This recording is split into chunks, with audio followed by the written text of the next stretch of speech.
The Bills reportedly are the team that has hired John Parry to be the officiating liaison. I was poking around about this yesterday. The thinking was, well, it's got to be a team with a new head coach. That, somebody said, how about the Chargers, Jim Harbaugh? How about the Commanders, Dan Quinn? As it stands, no, it's Sean McDermott and the Buffalo Bills. And McDermott is among the worst at success rate in throwing the red flag. And that's one of the things that Parry is going to do, help them know when to throw the red flag and when not to throw the red flag, among other things. But he's going to be talking to the coach during the games. Yeah. And I'm surprised it took this long. I hear you there.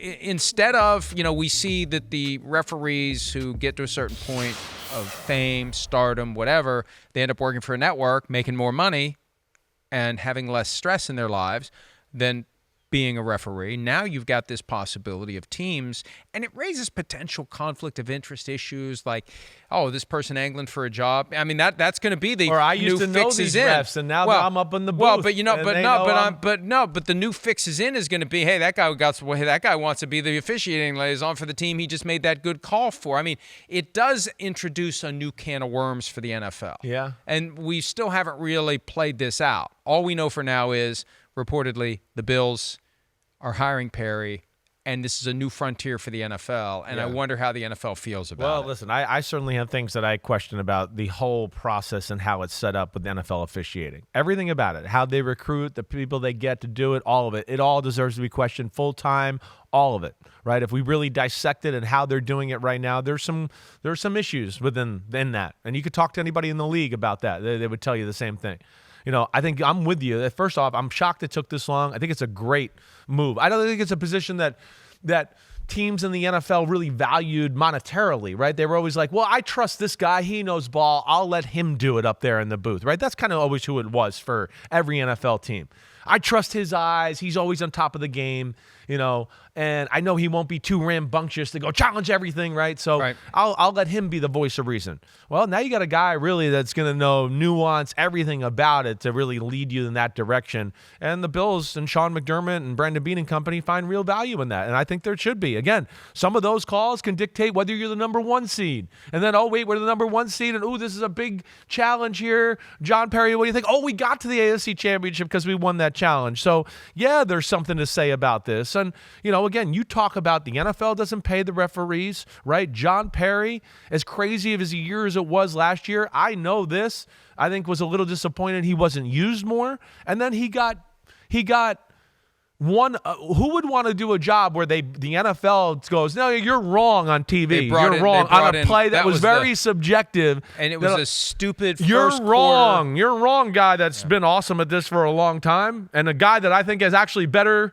than the guy that we're going to tell you you're wrong for. That would be my thinking in there, right? And you're referring to the Monday night game between the Raiders and the Lions where there was a fairly inconsequential grounding, right? Non-call of intentional grounding. Right. And was it Parry saying it should have been? I think he said it should have been grounding, and the league was saying. And then in comes Walt Anderson, dropped out of the blue, first time ever in NFL live history. on camera, the VP of officiating on the air saying, here's why the call was made. Right. Which was just bizarre.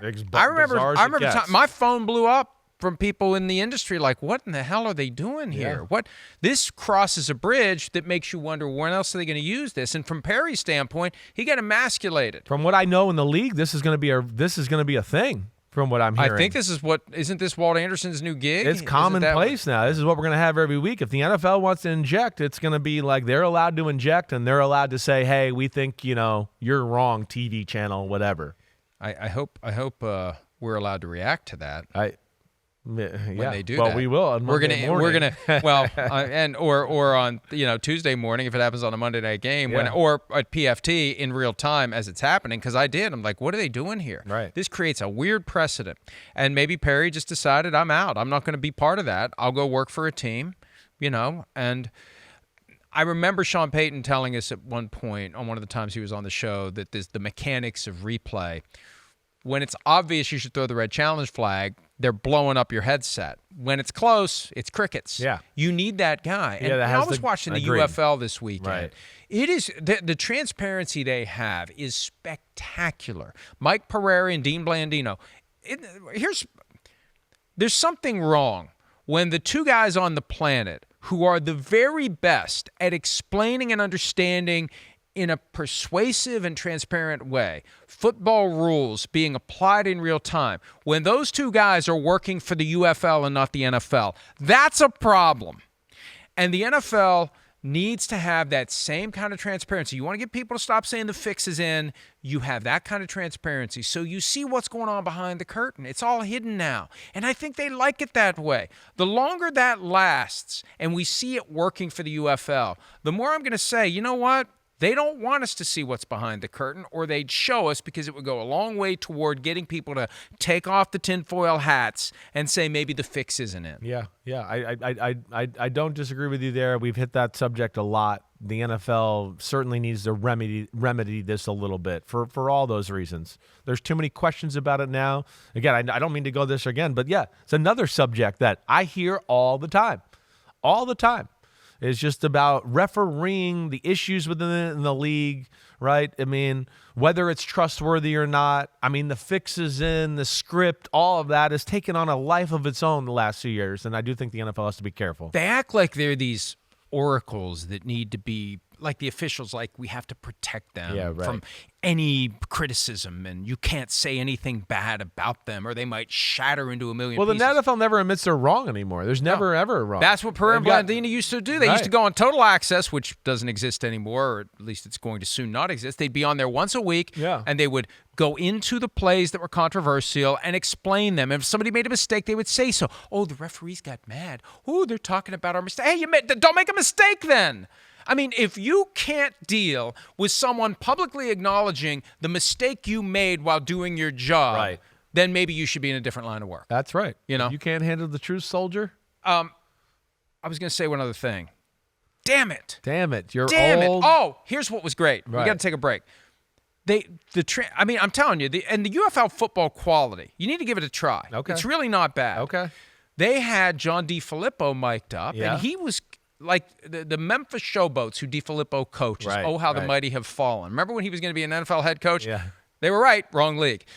They were losing by 30 points to the previously winless Arlington Renegades. Right. He's going to the officials, and he's chewing them out because it's like, basically, I don't care what the score is.